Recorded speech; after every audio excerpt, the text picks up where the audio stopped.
अग्निहोत्र व्रताबद्दल परमपूज्य गुरुजींनी सविस्तर माहिती खरं दिली आहे. सगळ्या पुराणांचा, वेदांचा, भगवद्गीतेचा आधार घेऊन यथासांग आपल्यापुढे त्यांनी सांगितलं. आता खरं सांगण्यासारखं यात काही राहिलेलं नाही आहे. तथापि आम्ही त्या करत आहोत की त्याच्यामध्ये आध्यात्मिक काय भावना आहे याचा थोडासा आपण इथे उहापोह करूया. इष्टीला वेळ झालेला आहे, इष्टी व्हायची आहे. हे अग्निहोत्र हे महाव्रत आहे. जी जेवढी व्रतं आहेत आपल्याकडे व्रतवैकल्य, त्यात महाव्रत हे अग्निहोत्र व्रत आहे. त्याचं उद्यापन नसतं. यावत जीव या यज्ञामध्ये कधी पूर्णाहुती होत नाही. पूर्णाहुती म्हणजे हे दोघांपैकी एक जिथं थांबलं तेच त्या व्रताची आहे. तर अशा प्रकारचं जे महाव्रत आहे यात स्मार्त आणि श्रौत जे गुरुजींनी उल्लेख केला, स्मार्त हे त्यांच्या प्रपंच संसाराकरता आहे. पण आज घेतलेलं अग्निहोत्र हे केवळ आपल्या गावाची, समाजाची, देशाची नव्हे विश्वाची सेवा करण्याकरता विश्वकल्याणाचं महाव्रत आहे. आणि म्हणून त्यात अग्निहोत्र घेणारा हा सगळ्यांमध्ये श्रेष्ठ असं मानण्याने, कारण का तर तो सर्वांची काळजी घेऊन त्याच्याकरता कर्म करतो. ते प्रत्येक वेळी इदं न वम, इदं न वम, इदं न, हे माझं नाहीये, सगळे कष्ट करून आणून ते देवाला अर्पण करून इदं न वम म्हणणारी या संस्कृतीचं नित्य कृतीच आचरण आणून पालन करणारा हा अग्निहोत्री असतो. आणि म्हणून अग्निहोत्राचं अनन्यसाधारण या आपल्या सर्व वैदिक संस्कृतीमध्ये महत्त्व आहे. सृष्टीच्या आरंभापासूनच ही थोडक्यात हे वेद हे संविधान आहे. सृष्टी निर्माण केल्यानंतर त्यांनी कसं जगावं त्याच्याकरता अन्नाची उत्पत्ती तर ती यज्ञाद्वारे केलेली आहे. आणि म्हणून अग्नौ प्रास्ताहुती सम्यक आदित्यमुपतिष्ठते आदित्यात जायते वृष्टी वृष्टेर अन्नम ततः प्रजा. जेवणाची व्यवस्था काय आहे? पण आपण म्हणतो की रामा तू माझा यजमान. जन्माला घालण्यापूर्वी त्या बाळाच्या आणि अन्नाची व्यवस्था प्रभू करतो. तद्वत या सृष्टीतल्या यावत जीव प्राण्यांची व्यवस्था करण्याकरता, अन्न निर्माण करण्याकरताच प्रजा निर्माण केल्यानंतर अग्न कसं मिळेल तर त्याकरता यज्ञ सांगितला. आणि तो कोण यज्ञ निर्वाह करतो तो अग्निहोत्री करतो. ते त्यांच्या परिवाराकरता न करता हे श्रौत अग्निहोत्र जे आहे ते सर्वांकरता आहे.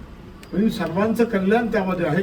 कारण अग्नीमध्ये सकाळी मंत्रपूर्वक जी आहुती सूर्योदयाच्या आत आणि सूर्यास्तानंतर देतात त्याचा एक खूप मोठा शास्त्रार्थ आहे. सगळ्या देवता अग्निहोत्र याच्या घरी येऊन थांबतात. सूर्यास्त झाल्याबरोबर सूर्यमंडळातून सगळ्या देवता येऊन अग्निहोत्रांच्या घरी निवास करतात. आणि म्हणून पती पत्नीने सूर्यास्ताच्या समयाला कुठे बाहेर जायचं नाही. कारण आपण जर पाहुणे घरी येणार तर आपण स्वागताला थांबतो, प्रत्यक्ष देवता येतात. म्हणून त्यावेळी सूर्यास्ताला किमान पक्ष अग्निहोत्री बहिणी तर बाहेर जायचंच नाही. कारण स्वागत हे घरामध्ये आणि महिलांकडून असतं. महिला ही गृहिणी आहे, त्याकरता त्या थांबल्या पाहिजेत. आणि त्या देवता येतात, रात्रभर ते थांबतात आणि सकाळी सूर्योदयाच्या आत त्यांना आहुती दिली की मग त्या आपल्या जागेवर जातात. हे नित्याचा क्रम आहे. आणि म्हणून देवांची आई असं संबोधलं अग्निहोत्राला. कारण देवाला रोज जेव घालण्याचं काम कोण करतं तर अग्निहोत्री करतो. आपण नैवेद्य दाखवतो, आपण भक्षण करतो, परंतु प्रत्यक्ष अग्निर्वे देवाना मुखा, हे जे अग्नी आहे सगळ्या देवतेंचं मुख आहे. या मुखामध्ये आपण जी आहुती देऊ तीच त्या देवतेला जाऊन पोहोचते. अग्नी हा दूत आहे. अग्निदूतम परोदते, अनेक याचे प्रमाण आहेत. थोडक्यात सांगितले हे महान श्रेष्ठ असं व्रत आहे. आणि या ज्या यज्ञशाळेमध्ये 5 कुंड आपल्याला दिसतात त्यांचे वेगवेगळे आकार आहेत. गार्हपत्य आहे, दक्षिणाग्नी आहे, आहोनी आहे, सभ्य अवसत्य आहे. या 3 कुंड गोलाकार आहेत आणि एक चौकोनी आहे, एक अर्धगोलाकृती आहे. याच्या मागे सुद्धा खूप मोठं विज्ञान आहे. याच्यामध्ये ते गोलकुंड जे गार्हपत्य प्रथम कुंड आहे हे पृथ्वीचं प्रतीक आहे. त्याच्यानंतर दक्षिणाग्नी आहे हे अंतरिक्ष आहे. याच्या देवता पण असायचं. पृथ्वीची देवता अग्नी आहे, भूहू अग्नीही असतो. आणि त्याच्या पुढे स्वहा सूर्यलोक जो आहे ते सूर्य आहे. म्हणून आहोनीय हे सूर्यलोक आहे. या तिन्ही लोकांचं दर्शन तुम्हाला अग्निहोत्राच्या घरी आल्यानंतर एकत्र मिळतं. म्हणून भूहू भुवाहा स्वाहा हे जे आपण म्हणतो त्या तिन्ही देवता. तस्मात सर्वगतम ब्रह्म नित्य यज्ञे प्रतिष्ठित. तुला ब्रह्मांडाचं दर्शन घ्यायचंय का तर ब्रह्मांड आणि ब्रह्मांडाचा नायक एकत्र पाहायचा असेल तर तो अग्निहोत्राच्या घरी जाऊन बैस. आणि एवढंच नाही तर भीष्मस्तवरात म्हणजे महाभारतामध्येच युधिष्ठिरांना सांगताना उपदेश करताना म्हणतात भीष्मपितामह की ज्या ठिकाणी अग्निहोत्र चालू आहे, अग्निहोत्रं गवाम रेणू वेदघोषच तथैवच मुहूर्त मात्र तिष्ठेन ब्रह्महत्या विपोहती. ब्रह्महत्यासारखं महापातक जर आपल्या हातून घडलं असेल ते जायचं असेल तर अग्निहोत्राच्या ठिकाणी एक मुहूर्त मात्र आपण जाऊन जर बसलं तरीही आपलं सगळं पाप नाहीच होतं. कारण तिथे सगळ्या देवता आहेत आणि इथे सगळा दुग्ध शर्करा योग आहे. गंगा, गायत्री, अग्नी, इथे गायी आहेत, गायीचे रेणू, गवाम रेणू, अग्निहोत्राचा धूर आणि गायीचा धूर आणि वेदघोषच तथैवच, हे जे तिन्ही एकत्र होतात तिथं तुम्ही बसला तर ब्रह्मात्यासारखी पातकं तिथून निवृत्त होतात. आपण भाग्यवान आहोत. नाशिक हे महाक्षेत्र आहे. त्या क्षेत्रामध्ये परंपरेनं आज 3 पिढ्या, सोपी गोष्ट नाही. श्रीमंती कितीही असली तरी अग्निहोत्र घेणं, त्याची बुद्धी होणं किंवा ते परंपरेने टिकणं हे खूप अवघड आहे. या घराण्याचे महत् पुण्यही आहे. त्यांच्या आजोबांनी सप्तसंस्था पूर्ण केल्या. श्री गुरुकृपे नारायण महाराजांच्या कृपेनं सप्तसंस्था त्यांच्या पूर्ण झाल्या. त्याच्यानंतर काकांनी, वेदशास्त्र संपन्न बाळशास्त्री आंबेडकर यांनी अग्निहोत्र दीक्षा घेऊन जवळजवळ 50 वर्षापर्यंत काय 63 वर्षांनी विरमेत, 30 वर्ष जरी अग्निहोत्र झालं तर खूप आहे, पण जवळजवळ 50 वर्षापर्यंत त्यांनी मदत घातली. अग्निहोत्र केलं, त्याचं फळ मिळालं. आपण बघितलं काकूनी ते सगळं पुण्य, त्याच पुण्याने काकूला जी काही गती मिळाली ते हे आहे. त्यानंतर त्यांच्या वर्ष होण्याच्या आत मुलांना सद्बुद्धी परत स्मार्ताग्नी तर घेतला, श्रौताग्नी घेण्याची पण, आणि त्याच थाटामाटांत हा त्यांनी जो सोहळा संपन्न केला आणि निर्विघ्नपणे तो पूर्णतेकडे जातो. याचं कारण आहे हे सगळं म्हणजे पुण्याईशिवाय होत नाही. याच्यामध्ये खूप अनंतजनक आपण सगळ्या संप्रदायात वाहत असतो.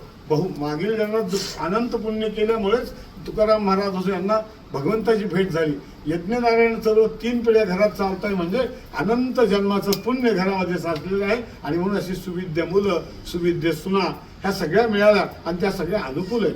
हे कधी भगवंताला कार्य करून घ्यायचं असतं. नाशिकमध्ये काही कमी श्रीमंत लोक नाही किंवा सगळ्या प्रकारचे लोक आहेत, पण यांच्याकडे परंपरेनं काय चालतं तर भगवंताला ते कार्य करून घ्यायचे. म्हणून प्रत्यक्ष ईश्वराचाच अवतार अग्निहोत्री ईश्वराच्या 8 मूर्तीपैकी एक अग्निहोत्री असतो. शिवाच्या ज्या 8 मूर्ती आहेत त्या यजमान मूर्ती ज्याचं स्वतः अग्निहोत्री हे ईश्वराचं प्रतीक आहे, ईश्वरच आहे. आणि म्हणून याच्या नित्य दर्शनानं इथे येऊन बसल्याने जप जर केला, इथे जप केला तर कोट्यावधी पुण्य लागतं. म्हणजे दशपथ कुठं काय जप केला तर वेगवेगळी फळं आहेत, पण अग्निहोत्राच्या सन्निध केलं तर कोट्यावधी पटीत फळ मिळतं. इथे सगळ्या गोष्टी अनुकूल आहेत. म्हणून इथे दर इष्टीला येणं, अग्निहोत्र होमाच्या वेळेला येणं, अग्निहोत्राची सेवा करणं, कारण ते स्वतः करता काहीच करत नाही.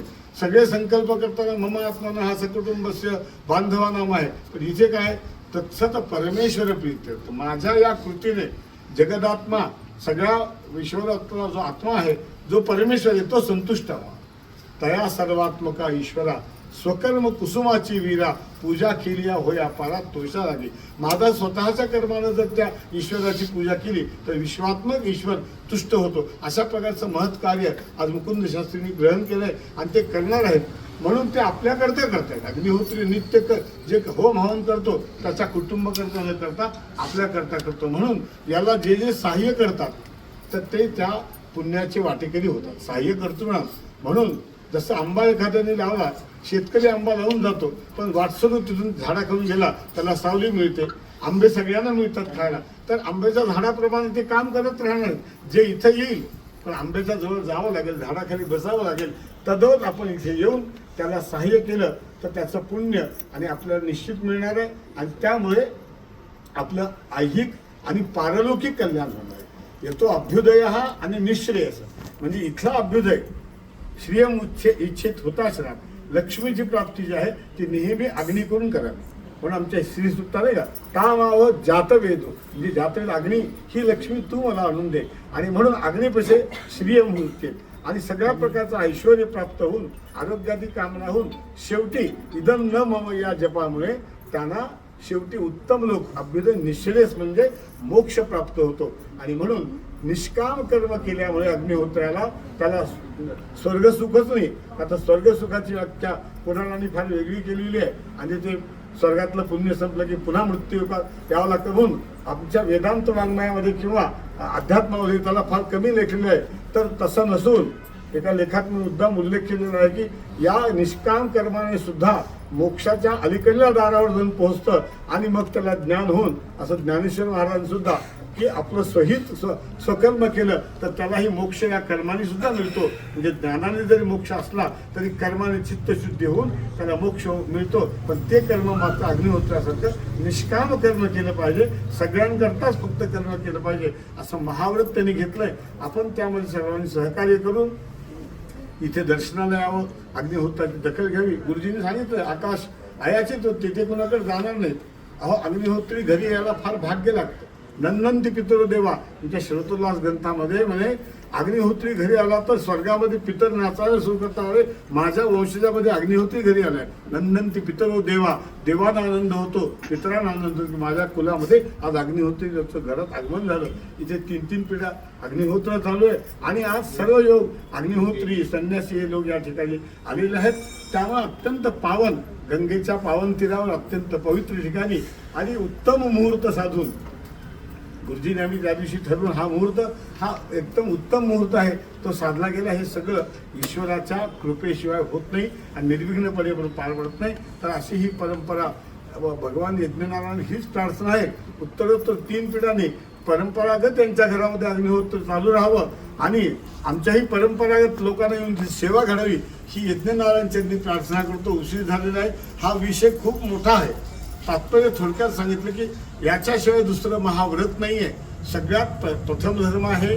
याच्यासारखं पुण्य कुठे तुम्हाला मिळणार नाही. इथे बसून जप करा, इथे बसून नामस्मरण करा, हा धूर अंगवून जाऊ द्या, ही इष्टी पहा.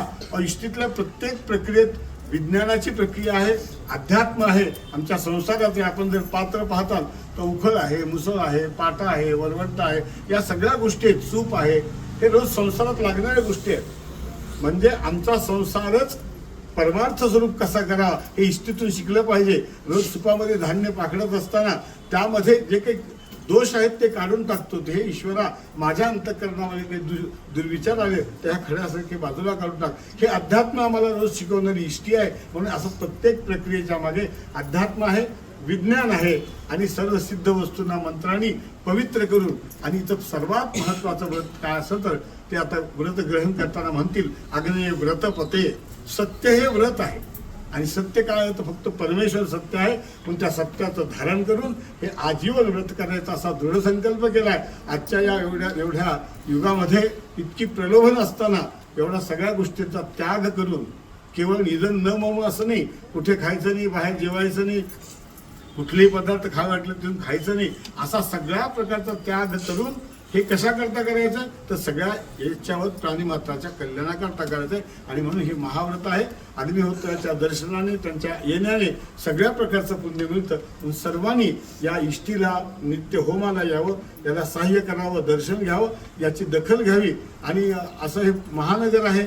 या महानगरामध्ये अग्निहोत्री गुरुजींनी सांगितलं होतं की ज्या गावामध्ये अग्निहोत्री नसेल, महानदी नसेल, राजा नसेल, धनिक असतात पण श्रोत्रिय नसतो. श्रोत्रिय अग्निहोत्र असणं हे असणं फार महत्त्वाचं आहे त्या गावाला. आणि अजूनच आपल्या नाशिकच्या परंपरेमध्ये एक मोराचं पीस लावण्याचं काम आंबेडकर घराणे करत आहे. तर पूर्वी 7 अग्निहोत्री होते, त्याच्या आधी अजून खूप अग्निहोत्री असतील, पण ती आपली परंपरा आहे, ती जपून ठेवली आहे. ऐतिहासिक आहे हे. तर याची सगळ्यांनी नोंद घ्यावी आणि याचा प्रचार प्रसार करायला पाहिजे. जिथे जाईल तिथं आपण या अग्निहोत्राचा प्रचार केला पाहिजे. आमच्या नाशिकमध्ये अग्निहोत्र आहे आणि याच्यावर खूप परदेशामध्ये संशोधन चालू आहे. आमच्याकडे पुण्याला दर वर्षात एक 10-5 तरी परदेशी लोक येतात याच्यावर संशोधन करण्याकरता. ते येऊन बसतात, इंग्रजीवर त्यांना त्यांचा एक गाईड असतो, सांगतात. म्हणजे परदेशात त्याच्यावर संशोधन होत आहे. पण आमचा एवढा अमूल्य ठेवा असताना आमच्याकडून मात्र दुर्लक्ष होत आहे. आता 50 वर्षामध्ये किती लोक येत होती इष्टीला माहीत नाही, पण इथून तरी 3ऱ्या पिढीला तरी आता पुढे लोकांनी यावं, दर प्रतिबद्ध इष्टी पाहावी, तिथलं भस्मप्रसाद घ्यावा आणि आपण आपलं जीवन पावन करावं. ऐहिक आणि पारलौकिक सगळ्या प्रकारचं उत्कृष्ट झाल्याशिवाय राहणार नाही. पुनश्च यज्ञनारायणची प्रार्थना या कुटुंबाला सगळ्यांना आयुर आरोग्य ऐश्वर्य संपन्न होऊन अशीच अग्निहोत्राची सेवा त्यांच्या घरात चालू राहावी अशा प्रकारची मी यज्ञनारायण प्रार्थना करून माझ्या वाणीला विराम देतो. यज्ञनारायण भगवान.